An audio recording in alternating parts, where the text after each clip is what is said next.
Hello people, this is David here again with another Btekt. And this time I'm putting the Mate 20 Pro up against Huawei's P20 Pro. Now I thought I'd make this video for anyone who was considering buying any of these two phones. If you are, then you're probably interested in its photographic abilities, because both of these phones are outstanding when it comes to photography. So in this video, we're going to compare the photos that these two 40 megapixel monsters can produce, and see how much that Leica triple camera system has evolved since we first saw it with the P20 Pro back in February. Just to let you know, I've started a new channel. It's called Btekt Samples. It's a place that I'll be uploading all the sample footage that I get when I'm out testing the latest phones. So head over there and check it out. So let's go over the specs first, and they're actually very similar. The triple camera system on the P20 Pro is a 40 megapixel RGB, 20 megapixel black and white, and an 8 megapixel telephoto. On the Mate 20 Pro, we've got a 40 megapixel RGB, another 20 megapixel RGB sensor, but with an ultra wide angle lens, and an 8 megapixel telephoto. Both of these phones use Huawei's light fusion technology to combine all the data from the sensors to give you the best possible 10 megapixel image it can. And it does an amazing job. I was blown away when I first saw the P20 Pro, and even when I went out to shoot this comparison, the P20 Pro is still amazing me. Right, so let's get down to it. And we're starting with the video quality. And let's start with the 1080p video quality, because the Huawei P20 Pro doesn't have a stabilizer when it's shooting at 4K. And they're actually very similar. I noticed the colors are a little bit cooler on the Mate 20 Pro, and it probably does a better job with the overall exposure. But both delivering nice smooth video with that AI assisted stabilization. If we switch it up to 4K, and obviously without the stabilization, the P20 Pro is having a much harder time. But it's nice and smooth on the Mate 20 Pro, although probably not as smooth as it was at 1080p.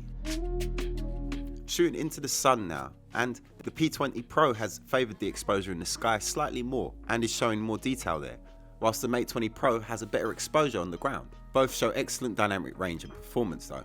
One of the main differences that I've noticed between the cameras is that the AI is less aggressive with the Mate 20 Pro, and you can see that with this shot here. The P20 Pro really brightening the colours in the sky. But this shot also demonstrates that the Mate 20 Pro has a better dynamic range than the P20 Pro, showing much more detail in the trees. Before we go on, I want to say thank you to Direct Mobiles. With an amazing 24 years of award-winning customer service and a great selection of handsets, it's definitely a good place to look if you're after a new phone. Check in the description below for a link to their deals, or search directmobiles.co.uk. Right, so let's move on to the photos. And as good as the 4K video is on both of these phones, it's photography where they really excel, and it's very close between the two of them.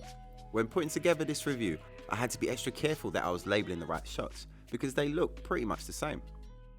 I did notice that the stabilizer seems to be better on the P20 Pro. It's the 3x lens that has the optical stabilizer, but when I'm using the 3x lens with the Mate 20 Pro, it's actually quite tricky to keep it steady. The P20 Pro on the other hand is exceptionally still, making it nice and easy to get the shot that you want. I do notice though with the Mate 20 Pro that sometimes it will show you a preview of a photo that hasn't actually been processed. So you think you're getting a grainy shot, but when you look back at it, it's perfectly fine. Another HDR shot of those train tracks, and I think I prefer the P20 Pro. It just has a nicer tone to the image. I do think that sometimes the AI is a little bit aggressive on the P20 Pro, but then at other times, it works in its favour. So what about shooting at 40 megapixels? Well, have a look at this picture. This was the first ever shot that I took with the P20 Pro, just after I got it at the launch in Paris. So naturally, the first thing I wanted to do was shoot at 40 megapixels. And if you look closely here in the trees, there's a lot of chromatic aberration, and a fair amount of noise for a daytime shot too. But it seems like Huawei have addressed this problem, and I couldn't replicate it at all when shooting at 40 megapixels this time round. And there's no sign of it at all on the Mate 20 Pro. Again, in aperture mode, there's very little in it. They look more or less exactly the same. There's a slightly different hue to the pictures, the Mate 20 giving a slightly warmer image, but only slightly. But other than that, the only advantage that the Mate 20 Pro has here is that it can shoot video in this mode, simulating an aperture down to f.95, which is quite impressive, but gives mixed results sometimes, depending on how tricky the subject is. Let's compare a couple of night mode shots. And I'm not going to go too much into night mode, because I've got a whole episode dedicated to that coming up. But from these shots, you can see that there's definite improvements to the software with the Mate 20 Pro. The shots on the Mate 20 Pro just seem a little bit sharper, a bit more clarity to them. But it's not a massive jump up from the P20 Pro. And overall, that seems to be the case. Other than the ultra wide angle lens and the stabilizer at 4K resolution, there is very little difference between these two Leica triple camera systems. Even though I've had a P20 Pro for a while and used it for a while as my daily driver, it still amazed me. Remember, I tested this back in February, and since then I've tested a lot of other phones, but with almost every shot you take with the P20 Pro, well, it brings a little smile to your face. It's an amazing smartphone camera and smartphone in general. If you can find a good deal for the P20 Pro and you want to save a bit of cash but you want to get in on this triple camera action, then it's a no-brainer. Anyway, that's it from me. More comparisons and reviews on the way, so make sure you're subbed to Btekt, double click that notification bell and smash the like button for me.